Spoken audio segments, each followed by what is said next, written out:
Okay, hello YouTube. Today we're going to be going over the Dragon Variation Sicilian, starting after e4, c5, knight f3, d6, d4, c4, knight d4, knight f6, knight c3, g6 begins the dragon. We're going to be taking specifically a look at the classical dragon today, starting with the move bishop e2, bishop g7, bishop e3, knight c6, and we're going to hit this primary decision point right here. If you like content like this and you want to see more of it, please hit that subscribe button and click on your notification icon. Now, in this position, white has basically four things that he can try. He can bring his knight to b3 and play f4 and g4 without castling. He can bring his knight to b3 and play f4 and castles. Or he can leave his knight on d4 and play f4, or leave his knight on d4 and not play f4. So in this video, we're going to be talking about how to meet the ideas beginning with knight b3 at some point. If white plays knight b3 and tries to mechanically prevent you from playing the move pawn on d6 to d5, how do we respond to that, and how do we get a good game with the black pieces? So we're going to have white go ahead and play this move pawn to f4.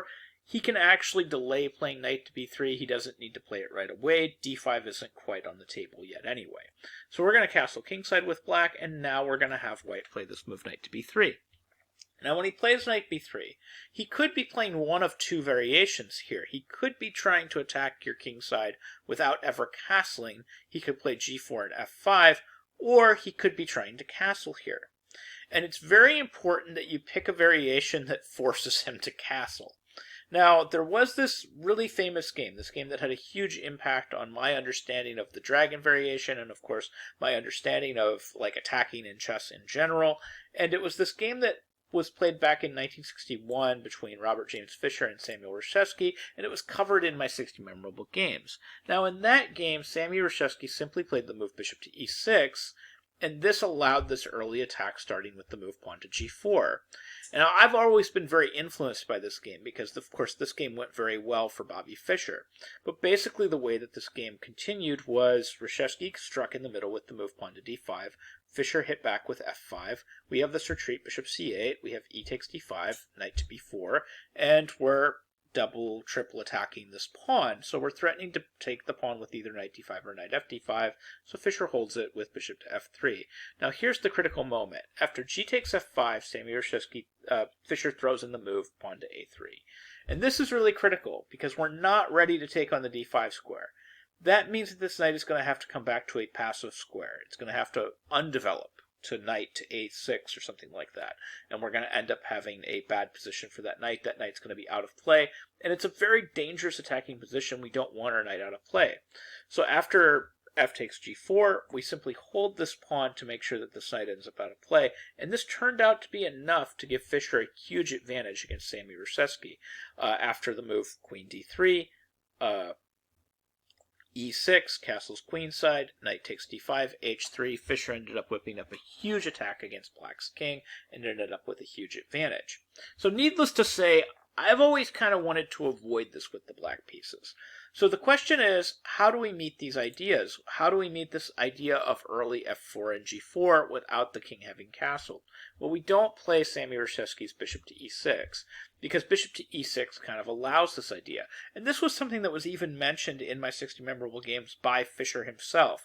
He actually mentioned that Samuel Reshevsky should have played the move pawn to a5. This move is typically referred to as the Alekhine Attack idea, or the Alekhine Attack line. Is you play this move pawn to a5, and since you're threatening the move pawn to a4, they're kind of obligated to play the move pawn to a4 themselves. This pretty much prevents the early g4 f5 line. So now when you play the move bishop e6, if they were to continue with the move pawn to g4, this variation would essentially be unsound for white. After you play the move d5, f5, bishop c8, this is going to be very different because there is no pawn on a2 to move to a3 to kick this knight. So when you play bishop f3, gf5, there simply is no a3 to throw in between since pawns do not move backwards. This is a very bad thing for white, since he can never occupy the d3 square with his queen, and since you're always threatening to come to f5 with a bishop. For example, g takes f5, bishop f5, the position should just be completely lost for white. And even after something like g5, knight g4 takes, you're threatening to play bishop f5 on the very next move, and this position is nearly lost for white. All of these positions should be anywhere between slight edge to major advantage black, since this knight is going to be permanently posted on this super powerful b4 square.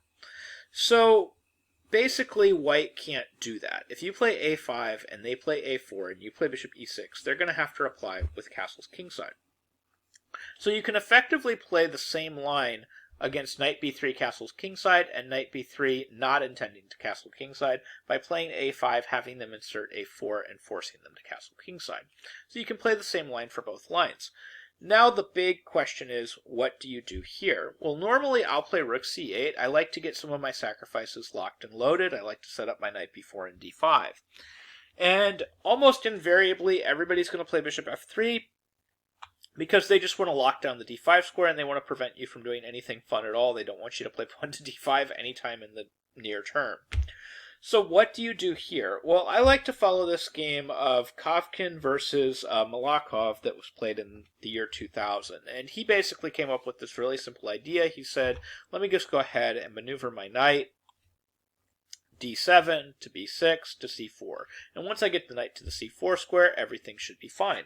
This actually makes a lot of sense. Since the bishop moved from e2 to f3, the move pawn to f5 isn't really much of a threat anymore. Even if white plays it and can get away with it, which right here he can't, the bishop has a free square to move to the c4 square, which is now no longer occupied by the bishop. And it also makes sense for the knight to make that journey to c4 again, since that square is no longer being defended by the light-squared bishop.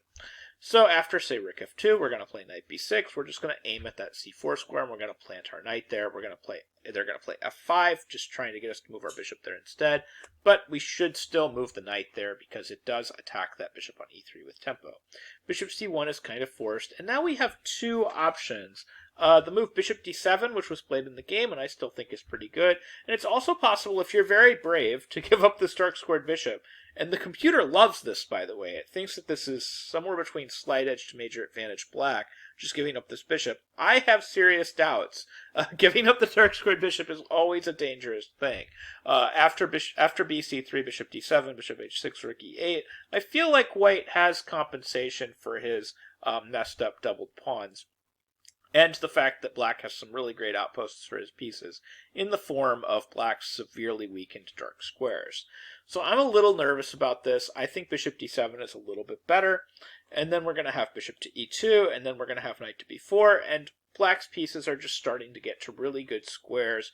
Black's getting a really solid position here with really good posts.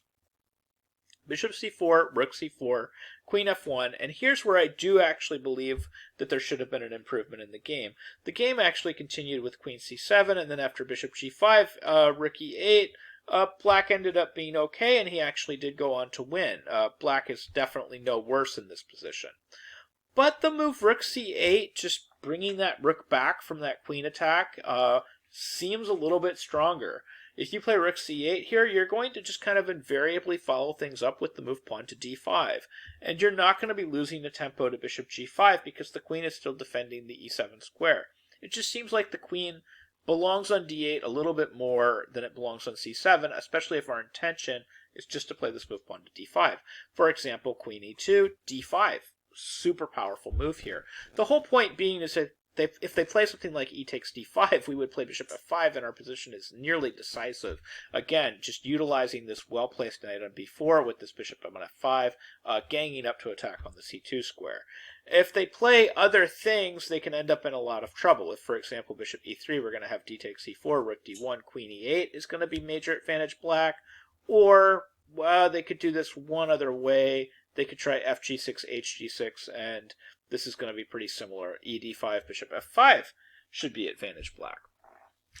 So that's basically going to be your idea here, is if they play knight b3 and if they castle after your a5 move, and then they play a bishop f3 to nail everything down, you're going to start this knight maneuver, knight d7, b6 to c4, and this should be a maneuver that should give you something akin to maybe equality, but a lot of these variations look like they might even be slight edge black if everybody plays correctly.